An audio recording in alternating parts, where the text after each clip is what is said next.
Happy morning. Loving you all so much.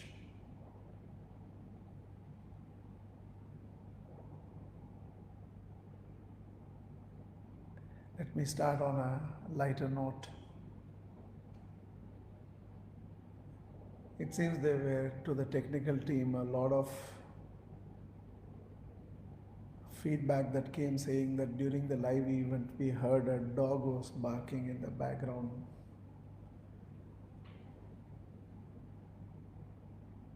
Yeah, I have a German Shepherd by name Ivy, and Ivy doesn't understand Instagram Live and Facebook Live. So Ivy is at freedom and liberty to keep barking. I never heard the barking. You heard the barking, and I think there's a message in that. From where recording is happening, my dog kept barking, and I never heard the barking. And you heard the barking.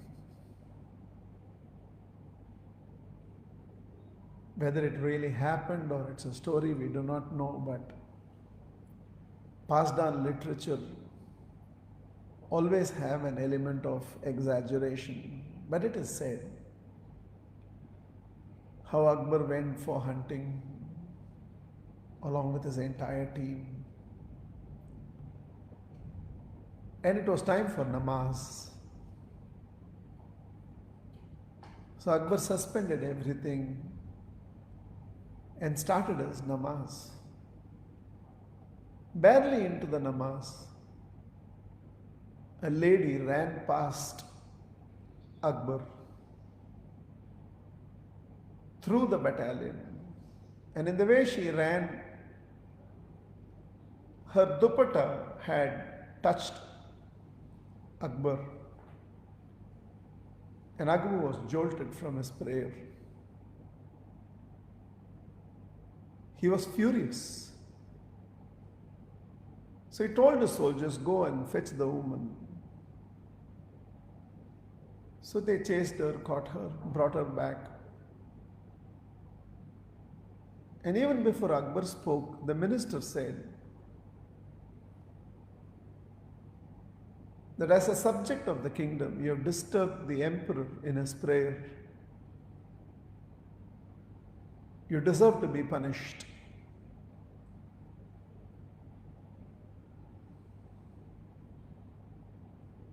To which the lady said, if I, just a citizen of this kingdom, had been the cause for any form of disturbance of the emperor, leave alone prayer, I think I deserve to be punished.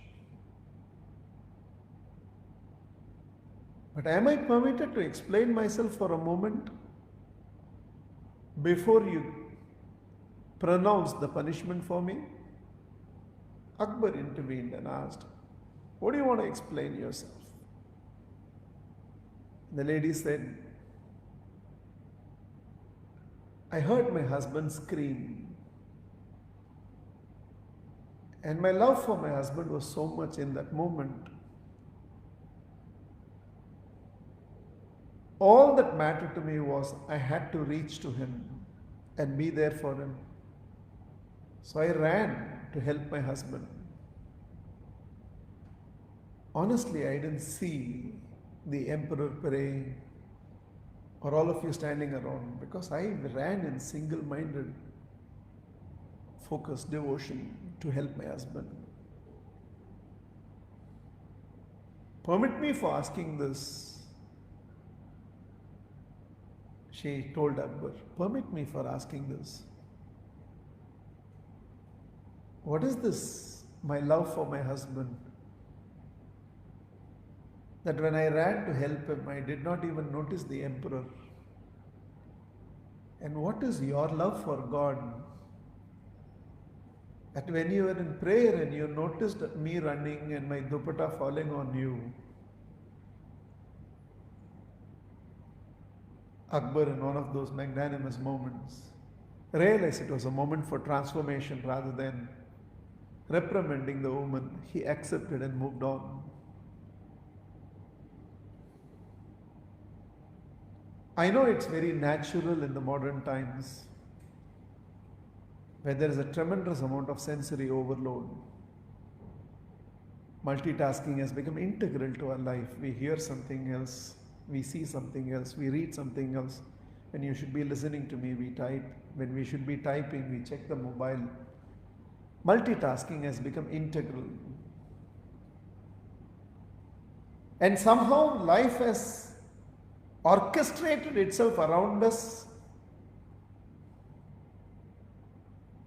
that never did I think when I started teaching 25 years ago that so much had to be done to teach people the need to focus, the need to concentrate, to the need to be single pointed, to have that undivided attention, to do things with devotion, with involvement. But just a reflection for all of you, you need to reflect on this question that the lady asked. What is this love for my husband? That when I ran for him, I didn't even notice the emperor. And what is your love for God? That even when you're praying, you seem to be giving your attention to everything that is happening around you.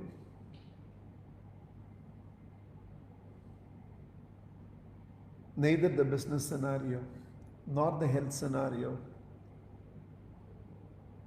nor the governance of government, or this live webcast. We don't have a perfect scenario right now in the world.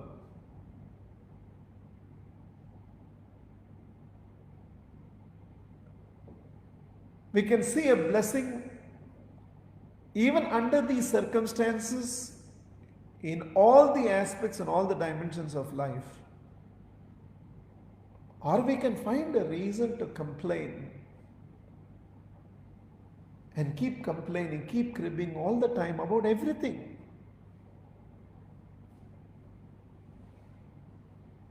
Generations to come in history, it will be written that you and me were a generation that passed through a time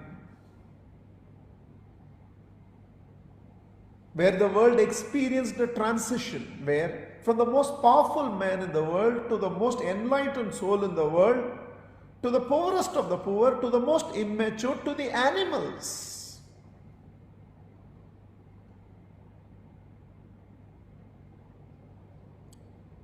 Everybody had to go through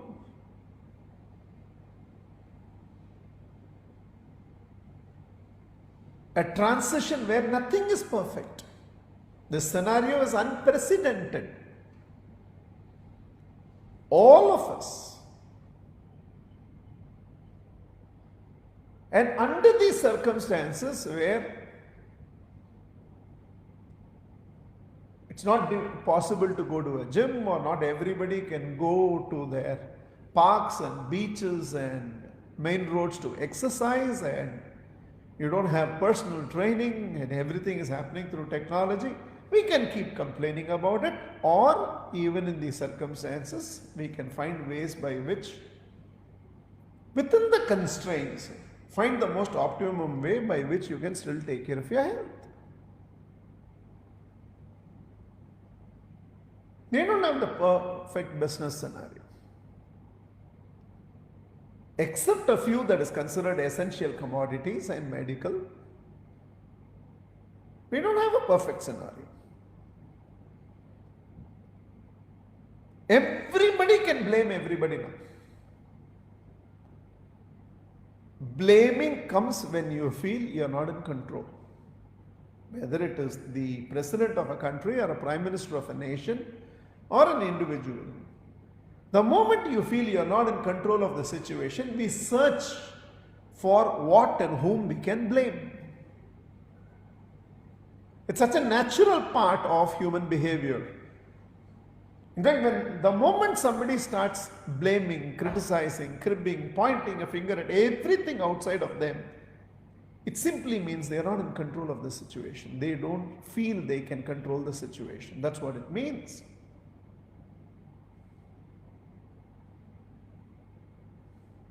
So we can do that. We can blame China for virus, we can blame the government for not dealing with this properly, we can blame certain events that happened in the country for whatever has happened, we can criticize, we can do whatever it is. Even the medical fraternity considered corona warriors. So much criticism, there's so much about hospital makes money. In a world of social media where everybody judges everybody.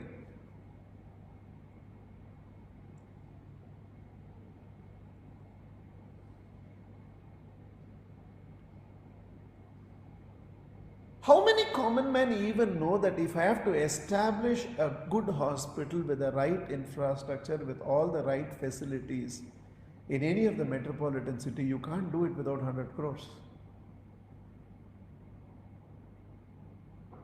You and I were not there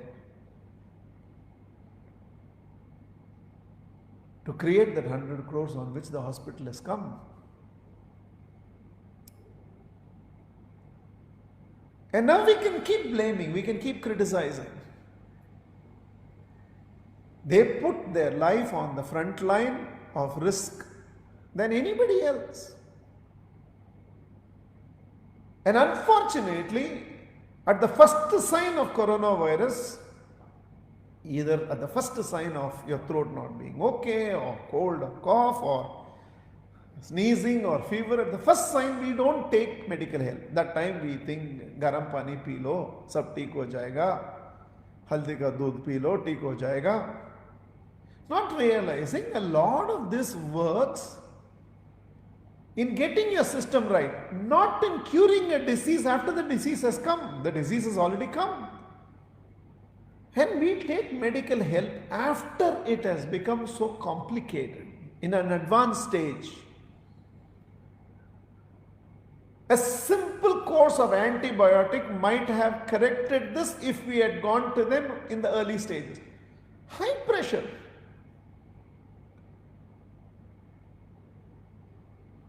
And if anybody dies, it's because of the doctor. If anybody is saved, it's because of God. That's our outlook. God saves, doctors kill. All the glory to God, all the blame to the medical fraternity. Not right. This is not a matured society then. This is absolutely not a matured society. Whether you are an atheist or a theist, to all theists, let me say this. If God ever has to help anyone in the world, He can only help through another human being. Human beings are instruments of God, divine instruments of God. You can pray. No Jesus Christ, no Rama, no Krishna, no Allah is going to personally come and do anything for you. Even if there is divine grace that can save you, it's going to be done through a nurse, through a doctor, through a boss, through a friend, through a parent, through a child, through a neighbor.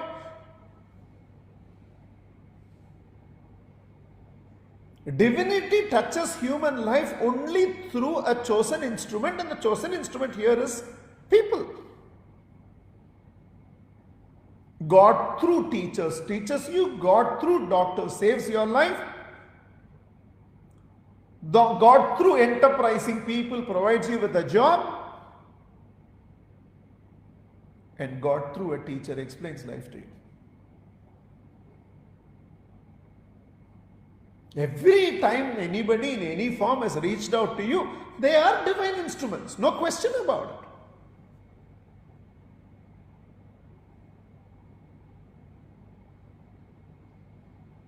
Without God we cannot. Without us God will not. God plus a human being, miraculous combination.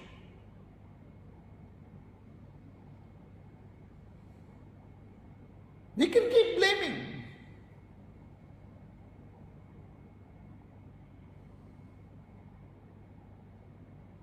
We can show such cynicism, sarcasm, negativity, pessimism. But this is not mature living. I received an email yesterday. It goes like this. Because Mughals have ruled us for 250 years and British have ruled us for 150 years, Indians are not naturally entrepreneurs.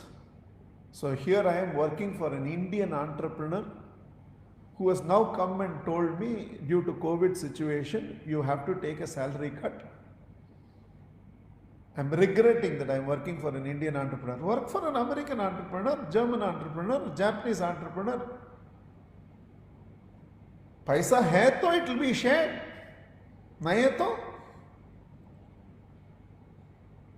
Even in terms of wealth, it's not an ideal scenario.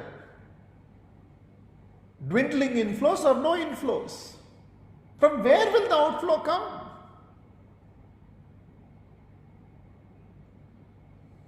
I remember telling somebody few weeks ago,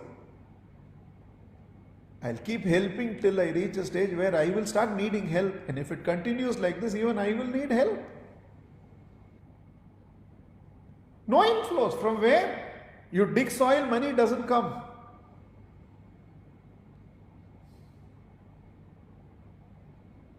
Employees are struggling, so are entrepreneurs. At least employees are struggling, there is an entrepreneur to take care. Entrepreneur is struggling, there is no government also to take care. So if inflows do not happen, and the economic scenario world over is very bad, entrepreneurs will have to make the decision. In fact, trust me, the scenario for a lot of entrepreneurs, if they simply close down the business with immediate effect, they will not become poorer. A lot of entrepreneurs are still holding on to their business, knowing very well it's not going to be a profitable scenario, it's not going to help them. But there are hundreds or thousands of employees and their families which is dependent on the organization. These are the people who have stood by me in our growth phase. So now let me stand by them.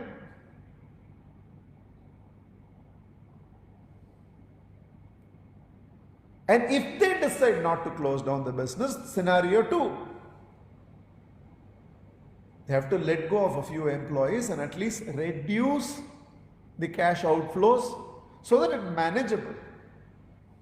Because unless economy revives itself, we are only talking in terms of slow death. In how much time will they die is the only question. So in case they have to drag this longer, they have to take measures to cut down the cash outflows. And probably the only way to do that is maybe lay off some employees. Scenario 3, don't lay off employees, they might have to cut salaries. It's like how a diabetes doctor at some stage decides that has to amputate a finger or a portion of the leg to protect the rest of the body. We might have to divide this entire sacrifice so that at least the organization can be saved. It's not an ideal scenario. And maybe scenario 4 is a combination of both. Some people are laid off, some people take a salary cut. And this should not even need explanation. Anybody who is in a senior management level, anybody who has been at Infinities for a long time will have the basic maturity. This has nothing to do with Indian. This is a global scenario. Who's stopping you? Now you can start and you can become an entrepreneur in the future. And if there was ever a situation like this, not employees are asked to take a salary cut, the entrepreneur is also taking a revenue cut. Forcefully, circumstantially. Maybe you will be in a situation where you might have to lay off some employees. Instead of being an employee, if you are an entrepreneur, you should have made all the difficult decisions. That would have been the only different. It's not any easy. Now there is no question of employee or an entrepreneur. I think that one migrant worker in one of the railway stations in UP, Uttar Pradesh, said it so beautifully. when he had packed his bags and come back to board the train to go back to Mumbai to work, somebody in the station told him, Mumbai has so much of corona, percentage is very high there. Still you want to go and work in Mumbai? That migrant worker said,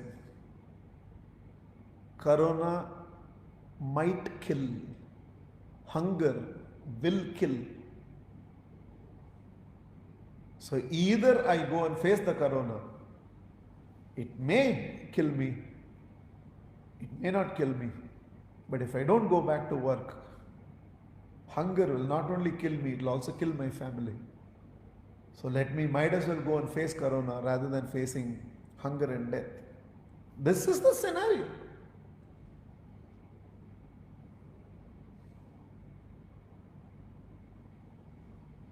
And people are stuck in different geographies, people are stuck at home, roads not being there and organization not being there, people not having those public spaces to vent their emotions. Things are not okay in the house, in the drive, he will scold 3-4 people in 15 bad words and go and his emotion gets released.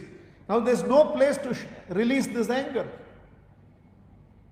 He'll go to the organization and he'll show his anger that he has on his wife, on an employee, and that fellow will show the anger he has on the boss, on another employee in his team, and people will release it. There were avenues for release of emotions. Right now it's not there. So people are beginning to release emotions within families. It's beginning to affect very close relationships. It's beginning to affect. And this needs maturity. In every scenario, some atheist had taken to social media and they were all saying, look at the power of the virus. It has closed all the temples. And one of those evolved, spiritually evolved souls so beautifully replied to this cynicism, saying that, true, virus has stopped people from coming to temple, but it's also true. So God has turned every home into a temple. We need maturity in these circumstances. Tough. In a worst case scenario, it's life and death situation. In a best case scenario, it is between counting my blessings and counting my troubles, and which one are you going to choose? But this is not an ideal scenario for anybody.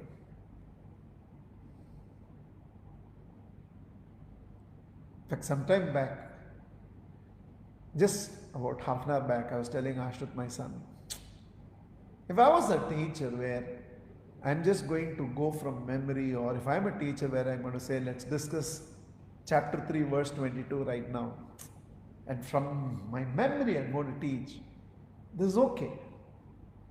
This is not an ideal scenario. I'm so used to an InfiniPath where from the lights to the cameras to the keyboards and everything else is handled. And for 25 years I've been a teacher where I also answer questions, but I pre-decide what people require right now, and I come and teach what I want to teach. There are times, entire 2 hours I teach what I want to teach.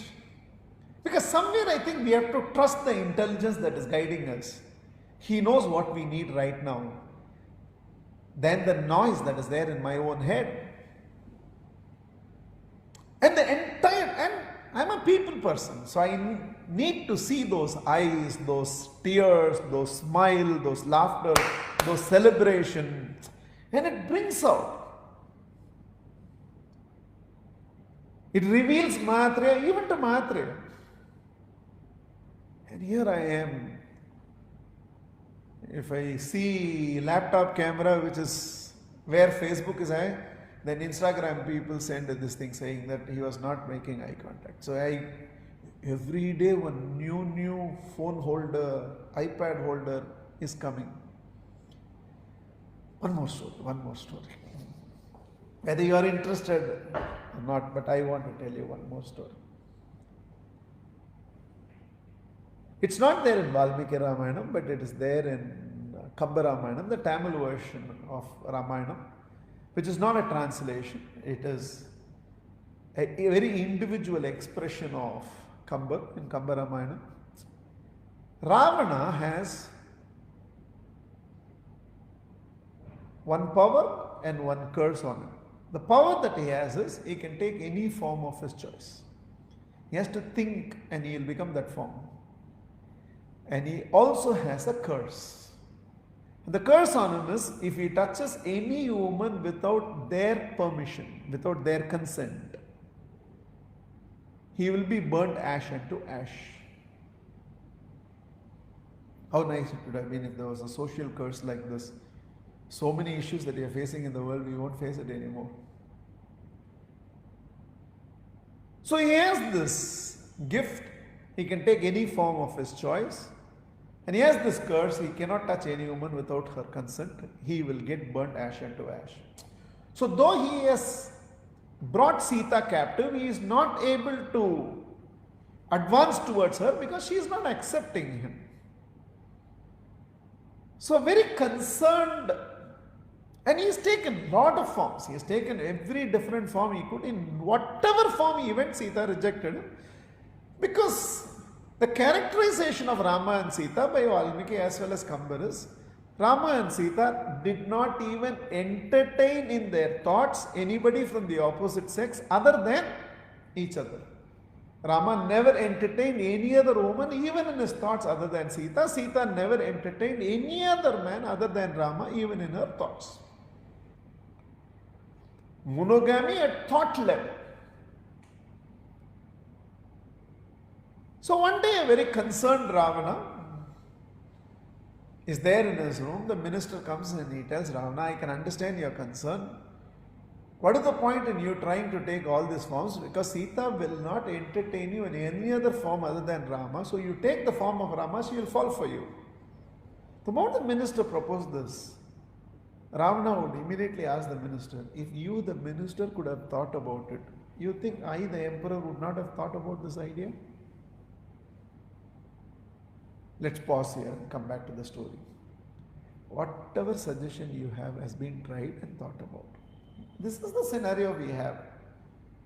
In fact, Ashut has locked Ivy inside a room because he only got the feedback, dog barks. Life for you, imprisonment for Ivy.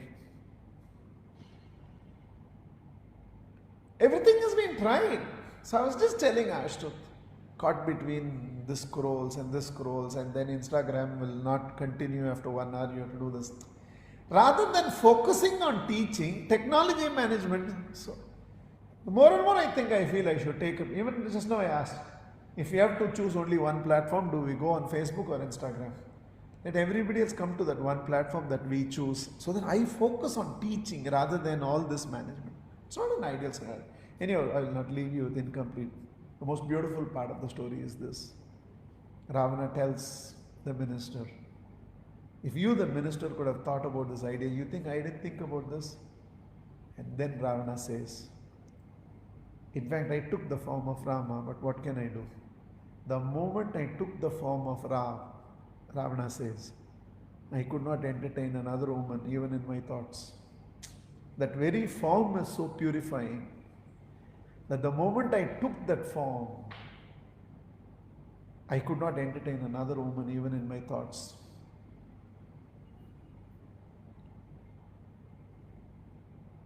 How beautiful will it be for any one of us to reach that level of purity in our personality, in our being, that somebody even thinks of us, they feel cleansed and purified in the entire process.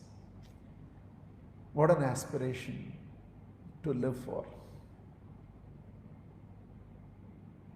So to conclude, I don't think we have an ideal scenario. Every time life demands us to make a compromise or a sacrifice, we can react to the situation. The pinch is hard on everybody. As individuals, as entrepreneurs, the pinch is hard on everybody. But I think it's time for us to show certain maturities. Maturity 1. Just because you're not in control, don't start blaming. That's a very immature response to life. Just because you're not in control, don't start blaming. Maturity 2. Expecting anything ideal in a non-ideal circumstance is only going to lead you to unwanted emotions. The scenario is not ideal. Maturity 3. But this need not become an excuse for you to be the best that you can be. In spite of all these constraints, you can take care of your health. In spite of all these constraints, you can develop your competence and be future ready. Eventually, when everything opens up, either as an individual professional or as an organization, you can equip yourself with so many capabilities that there is so much that you will be able to do with your life.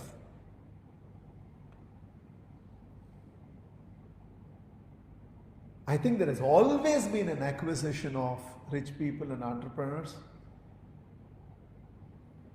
But I think a lot of us, even if I'm going to be called bourgeois mentality for this, it's okay for me. Sometimes, even if it hurts, truth must be told. Most rich people in the world, if they stop working from tomorrow, they'll still be rich.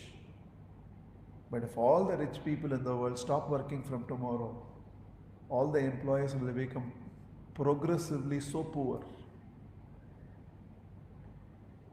So somewhere there must be an element of gratitude rather than envy to say that as much as every employee has worked for the development of an organization, it's true that without an organization, you wouldn't have developed yourself to whatever you have become. And the organization is what it is today because somebody founded this business. Same as the case with medical fraternity. They're doing the best they can do with all the constraints and challenges that exist. And hence, it's maturity to understand, not just with doctors. While it is true, without God you cannot, without you God will not, and God bless you, miracles are possible. This is also true. If God has to ever reach out to you and make a difference in your life, He can only do it through a chosen instrument. Music under hai, it's inside. But if music has to come out, an instrument is required. Either I have to take a mouth organ or a flute or a trumpet or play drums or vocally sing or play the violin. The music from within cannot be expressed without an instrument of expression.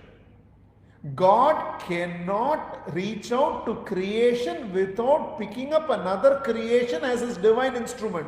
So every time your life has been touched, every time you said my prayers were answered, your life was touched and your prayers were answered through a divine instrument chosen by God, and through them only you were touched. And just recognizing this, the way you look, whether it's teachers or doctors or parents or friends or employees, everything will change in those moments. Everything will change in those moments.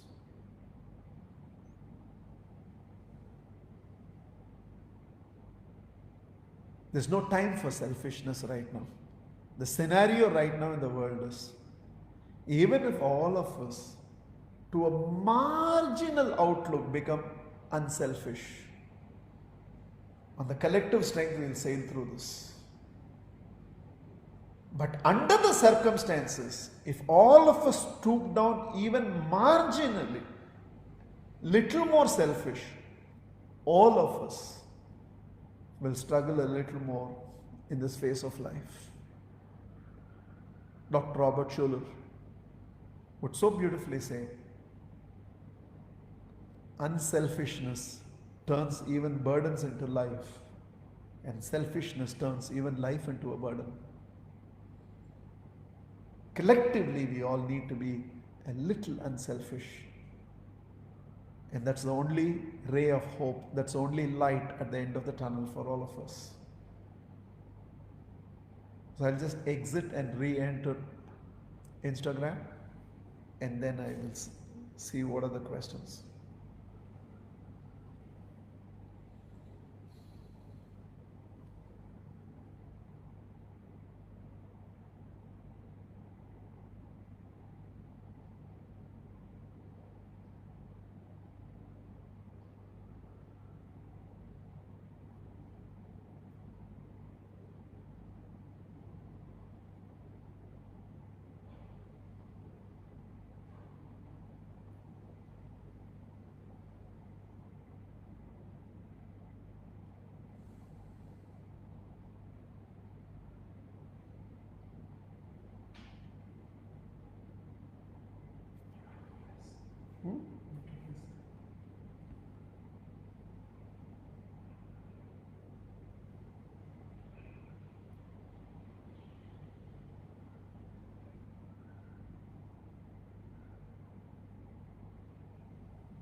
There is a tool for self-development that I had suggested long time back, which is introspection. The beauty of human being is the power of self-awareness, and as a result, end of every day, if you can just run through all your experiences in events during the day, just run through the whole thing.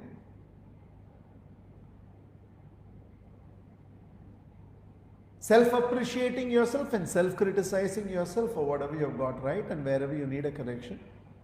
Purely on the strength of your own self-awareness, you will be stunned at how you can develop yourself and what you can become in life. A very powerful tool. Where end of every day, you just sit and run through all the events of your life from the time you got up in the morning to the end of the day. Just self-criticizing and self-appreciating yourself for whatever you got right and whatever you could have done better.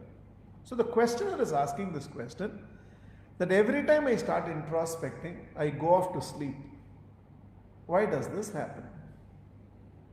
First of all, you might be lying down and introspecting. The body for several years has a neurological programming that in that position of lying down with your eyes closed, what you desire is to go to sleep. So if you sit and practice introspection, and at the end of it, if you lie down, you will find that there will be a difference. Some of you even sitting may not go to deep sleep, but you know that familiar thing that in a boring class or when you're in a long travel, that happens. You might go after that because your system has not been trained to close your eyes and stay awake. It's never done that. Every time you have closed your eyes, it is because you wanted to go to sleep. So right now that programming is working, but just continue to do, and you will find it's only question of time that your body will learn that you are not attempting to go to sleep, but you are trying to recall. There is a saying, meditation is the cure for all impediments to meditation. My leg goes to sleep when I meditate. I develop cramps when I meditate. My lower back pains when I meditate. My mind wanders when I meditate. I feel thirsty, dry tongue when I meditate. I go off to sleep when I meditate. What should I do? Continue to meditate, and it will correct all this. Meditation is the cure for all impediments to meditation. Same is the case with introspection. Your body needs to be trained, and once it learns, it will go through the whole thing. All those people who suffer from lack of sleep in the night, can we teach them meditation? Can we teach them introspection? Second part of the question, no. The reason a lot of people are not able to sleep is their mind is active.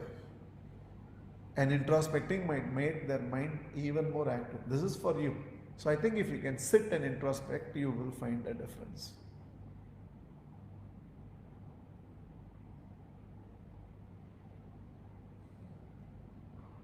How do you overcome the loss of an younger brother? Need not be younger brother. In your case, yes, it's younger brother. The most difficult emotion to deal with is always the loss of a loved one. Life seems so futile when that happens. You feel as if nothing is worth it when that happens. And you're right when you lose people who are younger to you. Because somewhere in our mind, we feel with age death can come. It should never be premature. And somewhere when that happens, no matter how strong, no matter how matured you are, after the entire Bhagavad Gita was delivered, a wisdom that a lot of evolved souls believe, a lifetime can be lived generation after generation after generation on the wisdom that is available. And Krishna did personal coaching of Arjuna. At least all of you learn Bhagavad Gita by somebody explaining it to you. Here he learned it from the source, and after the entire Bhagavad Gita was delivered, and his own son perished in the battlefield, Arjuna was not able to handle. He was emotionally crestfallen.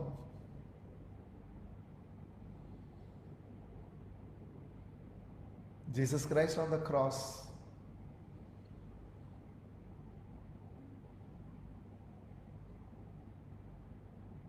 epitome of faith and surrender.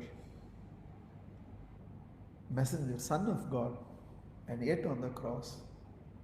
Somebody who just few moments ago had the magnanimity to forgive, pray for forgiveness of those who crucified him. So close to death, did whisper, "My Father, why did you forsake me?"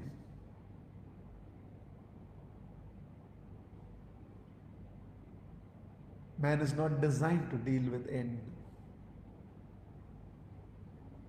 So first of all, you being shaken, you being emotionally wrecked, I think you should recognize it's a natural part of being human. You're just being real. You're not being fake.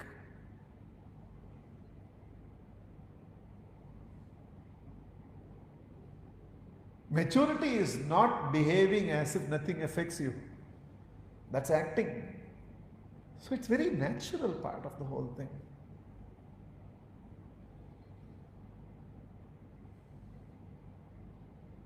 But I have one gentle suggestion and something which is very segmented, but I want to share both. So not only you, whoever can benefit. First, accept. If these emotions are swallowing you, it's very natural part of whatever you are going through. It is being real, it's being human, and we are fragile at an emotional level. So you go through what you go through. You don't have to hide from it. You don't have to fake it. You don't have to escape it. It's okay. I'm not ashamed of my crying, let me tell you. But I'm proud of my tears.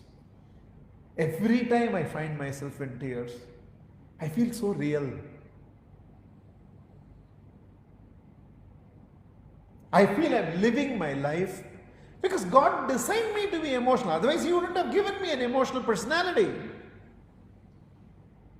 So I'm designed to be, so it's okay.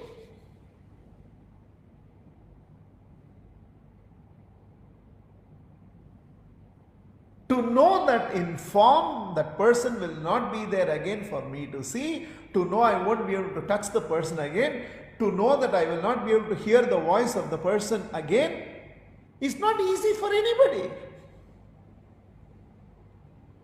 In fact, if it doesn't jolt you, you need help. If it shakes you and it creates all very natural. Having said this, don't get into the trap of guilt. Don't play God. If I had done that, maybe I would have saved them. If I have done that, I could have this thing. Your time of birth and your time of death are existential decisions. Man can do whatever you. If by decision people can have a child, everybody will have a child.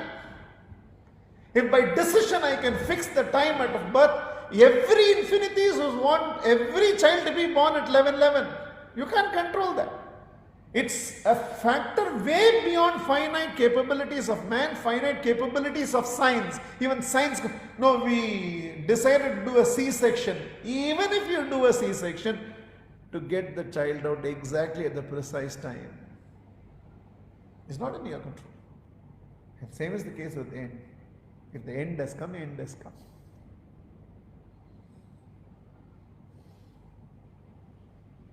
I could have given this treatment, I could have taken them to that hospital, I could have given them this kana which they asked, I should have made a call to them. And don't get into this guilt trap. Death creates guilt in everybody, feeling, I could have, don't play God. You are only man, you did the best you could do. And there is nothing in the power of man, whoever you are. You can be Mahatma, you can be Son of God, you can be a Messiah, you can be an incarnation. There's nothing in the power of man to alter existential timing. You cannot alter existential timing. Now I had to take this question. I had to take this question. I could have gone for the next question to the laptop and I wouldn't have seen this question. Nothing in human capacity alters existential time. So don't go into this guilt. Having said this, the general thing I tell everybody is, even God can take a loved one from you only in the physical plane. Even God cannot take a loved one from you, from your mental plane.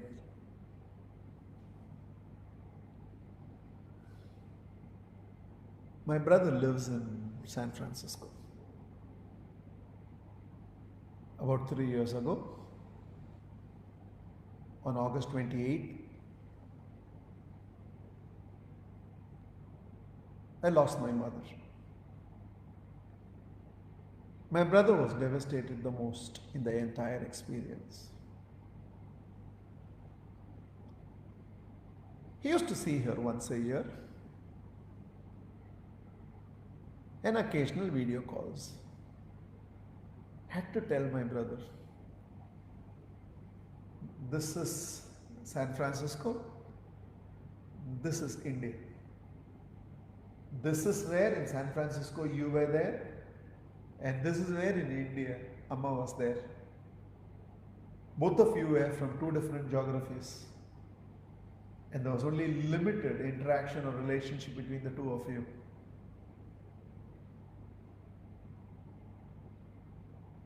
I want you to see death like this. I told my brother, I am telling you right now, Earth is one geography. And my mother is not there in the physical geography anymore. She's there in a spiritual geography beyond the comprehension of finite intelligence. But she's still in a different geography, and you're in San Francisco. Except those few days you interacted with her at a physical level, year on year. The only relationship you had with Amma was what you had in your own mind. And that even God cannot take it away. In fact, arrogantly in prayer you can say, my Lord, you can take my younger brother from the physical plane. But till you take me from the physical plane, even you cannot take my younger brother from my mental plane. Human memory is a treasure house. Like how all of you go to YouTube channel to watch, every human being has been bestowed with this iTube channel, human memory. Any number of times you can keep reliving. I'm telling you, in that sense, my mother is not gone for me. Physically, she is not there. Now I'm playing it differently. I'm thinking she is living in San Francisco with my younger brother, And I am here in a different geography, and my memory is there. The number of memories, the number of moments, the number of experiences I can relive and recall, like in the Guru Purnima Infinipath, I told you. At least recall 11 experiences. And like that with your younger brother, and in my case with my mother, there are infinite experiences to relive and recall. And it never has to leave you. Even now, one of my most favorite expression, even today, is this. Though she is not there physically for last 3 years. Amma, ivalla enna romba pattrama.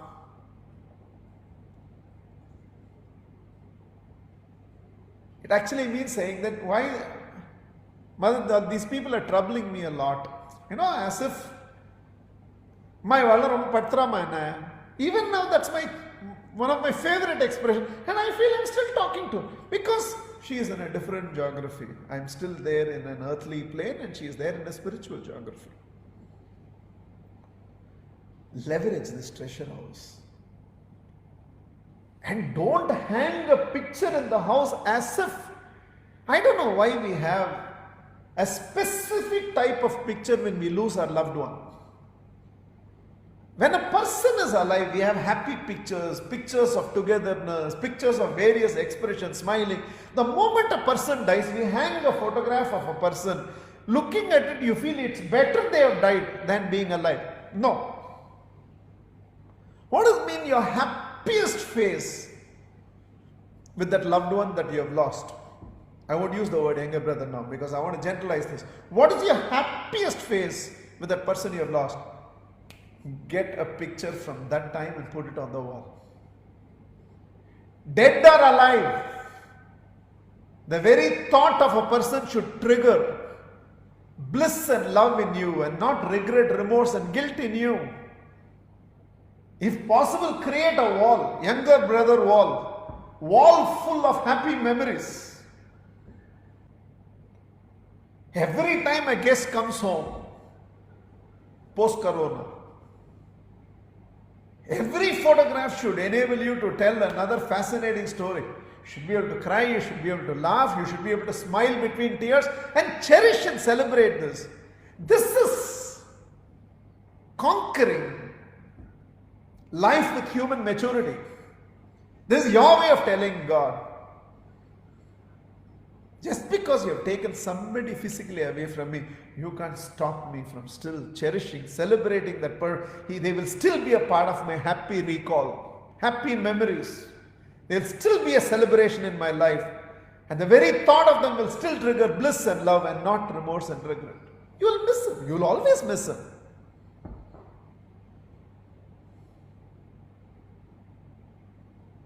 Matre is live with you right now.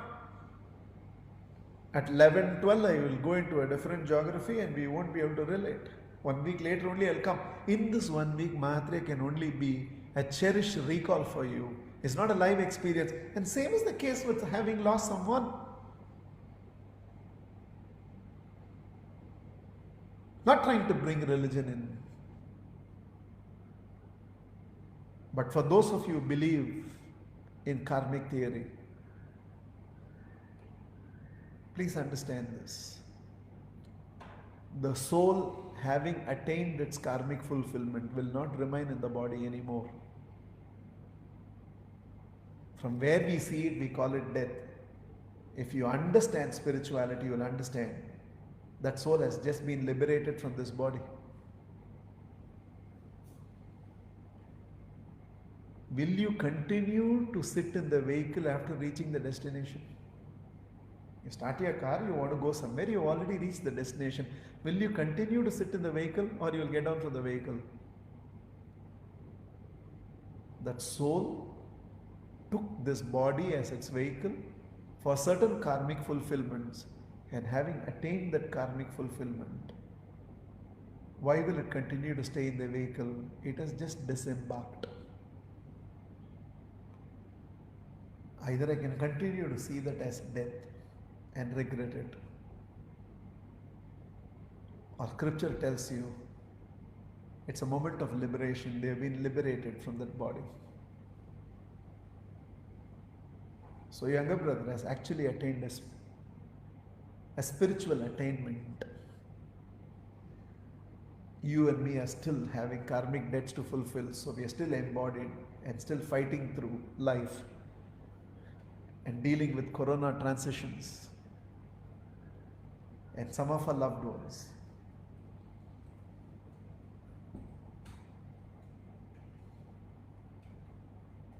Liberated souls, having reached the destination, will you still remain in the vehicle? The soul, having attained its karmic fulfillment, has disembarked from this body. It's a moment of liberation. Accept the spiritual explanation. Cherish the mental presence of this person. I always tell people, with eyes open, you can miss anybody. With eyes closed, you miss nobody. Because the moment I close my eyes, now in that inner universe, it's up to me to create what I want to create, whom I want to create, and what I want to experience. It need not be death. For someone where Sunday after Sunday after Sunday for 2.5, 3 hours, I've hugged these people, I've lived with people. With congregation not allowed, I have not been doing live teaching for such an, and I've lived for 25 years, I've been surrounded by people. There isn't a day where I have not hugged at least 100 people. With eyes open, I can either miss all of them, or with eyes closed, I can experience any of them. Up to me. With eyes open, you can miss. With eyes closed, in your inner universe, everything is still with you, within you. So miss your brother in the outside universe and cherish your brother in your inner universe.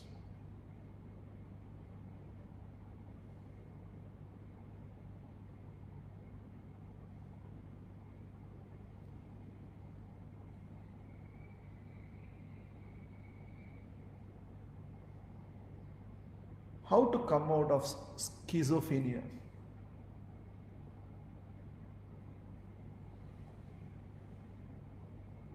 Depends on at what level and what stage. Let me take emotion and come to thoughts. Because emotional state is called hysteria and mental state is called schizophrenia. So don't type any more questions. I don't think we'll have time for any more questions. Let me first take emotions. It's easier to understand. When emotions control you and you have no control over your emotions, you're in a hysteric state.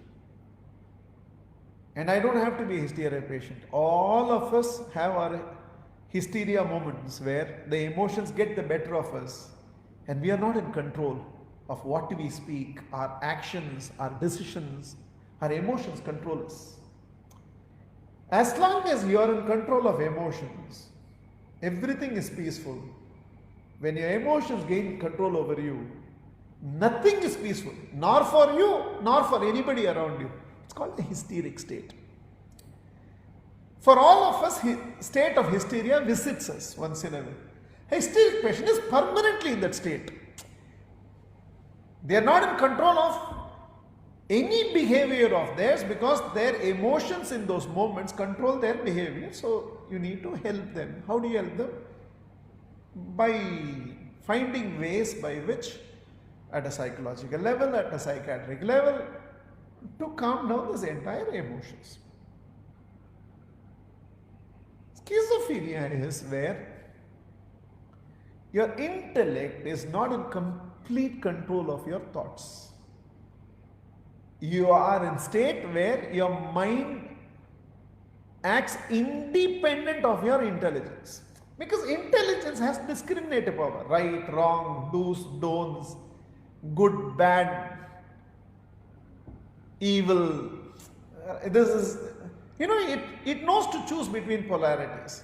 When the intellect is not in control, you are hallucinating, you are imagining. You are in a reality which is not actually real. But this is a very projected reality state in which you are. Which means so much of thinking is happening right now. So that is why most of the time the treatment for schizophrenia is sedation. Apart from everything else they do, they try to increase the hours of your sleep, sedate you. Because in deep sleep, your mind is not, the projector of your mind is not projecting thoughts, and hence you rest it. Essentially, in whatever way treatment is done, what they are trying to do is quieten your mind. That's all they are trying to do. So I still think you should trust medical help, because we don't know at what level of schizophrenia they are. There are various levels of treatment, but it's treatable. Person can come back to normal life. They might need a chemical assistance right through, but it's treatable. But I want to answer a slightly modified question. How do I ensure I never become schizophrenic? If you're already schizophrenic, take medical help. But I want to answer a different question. How do I ensure I never become schizophrenic? How do I ensure that I'm never in need of a psychologist, or I don't need a psychiatric treatment? How do I ensure that I don't reach that stage? Because it's nice to say that if you have a friend with whom you confide everything, if you have one person in life with whom there are no secrets, you cannot reach this stage at all. It's not possible. One person with whom you can be psychologically naked, no pretension, no fear of judgment, no if they know everything about me, they may not relate to me or they will leave me. There's no insecurity there, where you are not held against your own honesty. Your yesterdays are not held against your todays.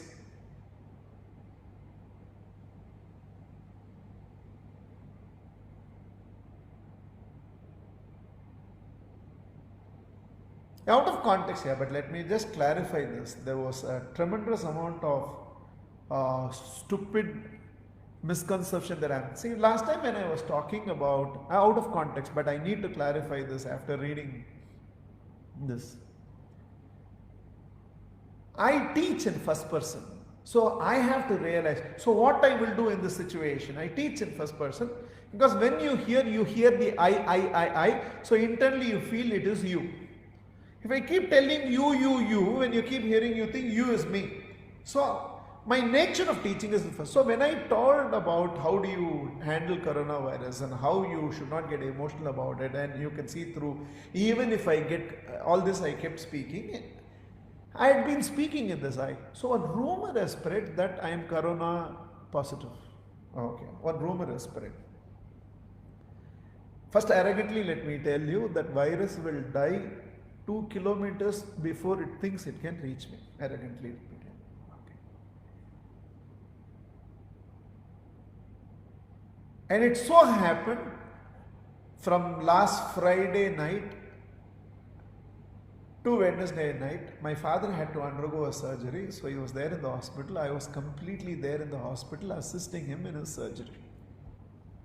In fact, last Sunday live also, I came from the hospital, took the live and went back to the hospital.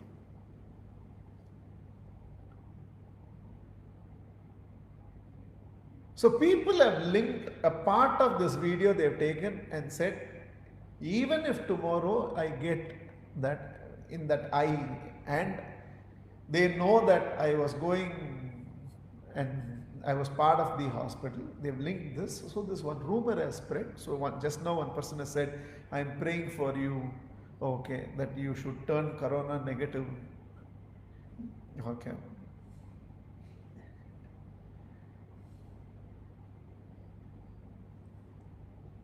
I am permanently corona negative and I am absolutely positive about it. I am absolutely positive about it.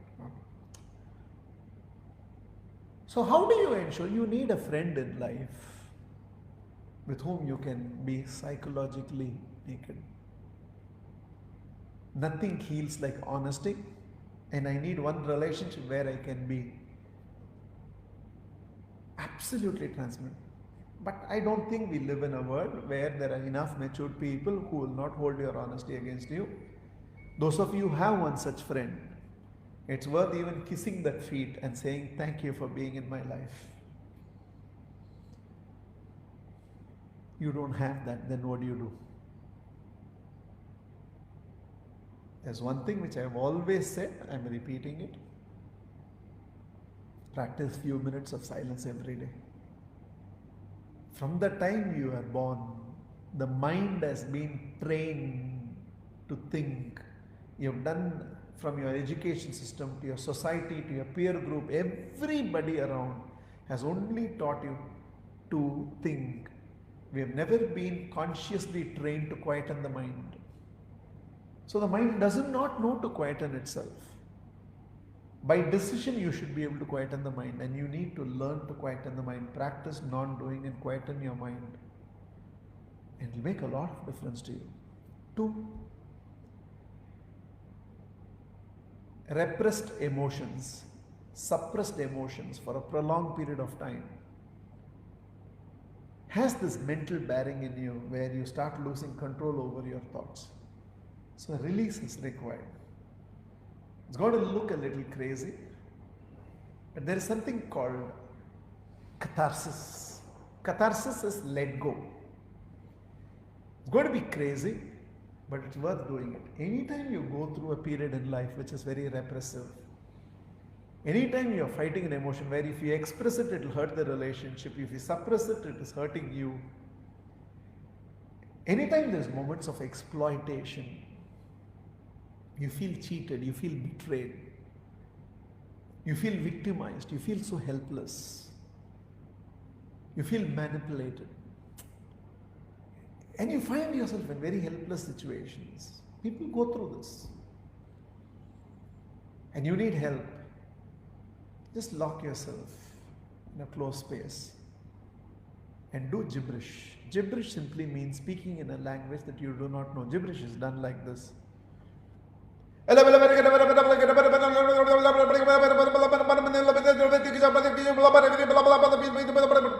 Blabbering. Intense blabbering.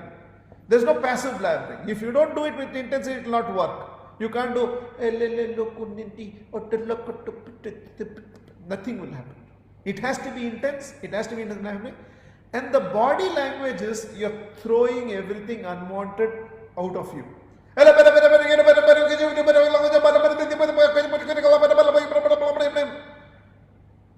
do it in a public place, they will think otherwise, but in a closed environment. If you have a very understanding family, you can do it as a family.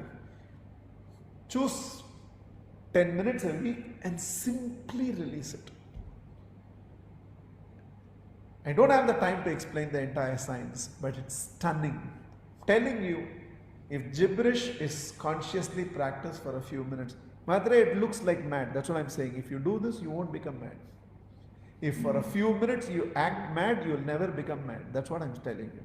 So for a few minutes, whenever you go through suppressed emotions, or even otherwise for a therapeutic reason, once a week or once in 15 days, just do gibberish. Bring non-doing into your life. If possible, find that great friend in your life. Even if you can't, I have Infinite with me. Even if you can't, sometimes I tell people, you can either complain saying that I don't have a great friend in my life, or you can take this decision to become that great friend to someone in life. You can choose to become that great friend to someone in life. One good friend, daily practice of silence, and periodical release through gibberish. you will never become schizophrenic in life. Not possible. Let's practice silence.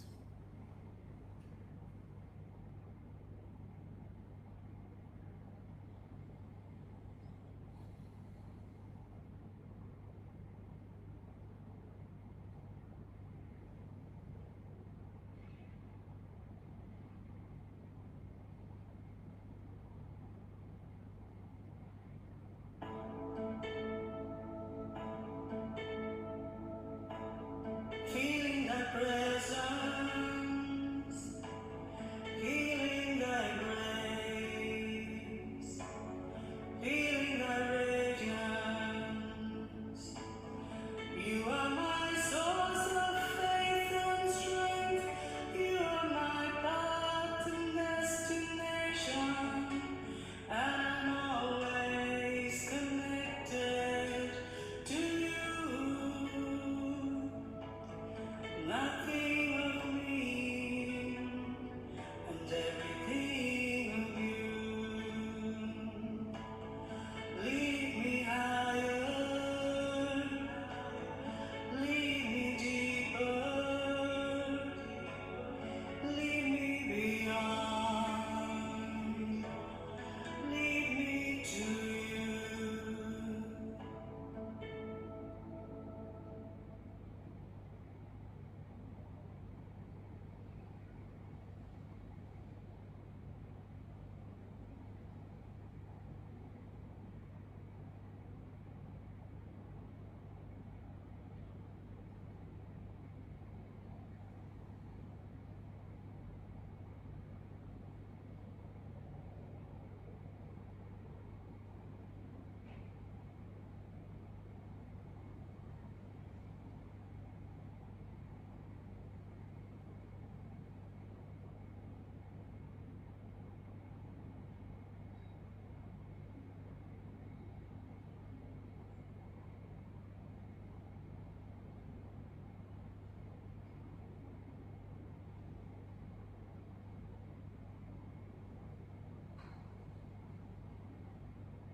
Very, very gently.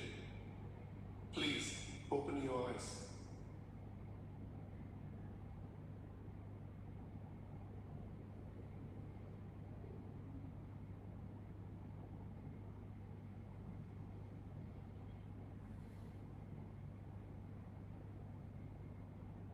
With a little more maturity, little more selflessness,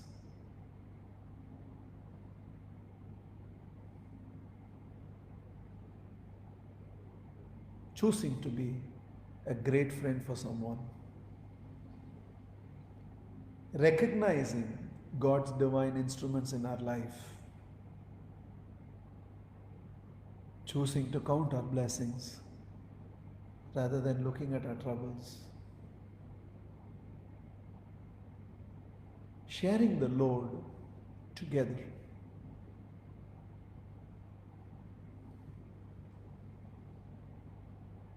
Have a fabulous week. Anytime during the week, if you miss me, simply close your eyes and you'll find me with you, within you, loving you all so much. The cherished virtual hug. And close your eyes and experience you in my arms.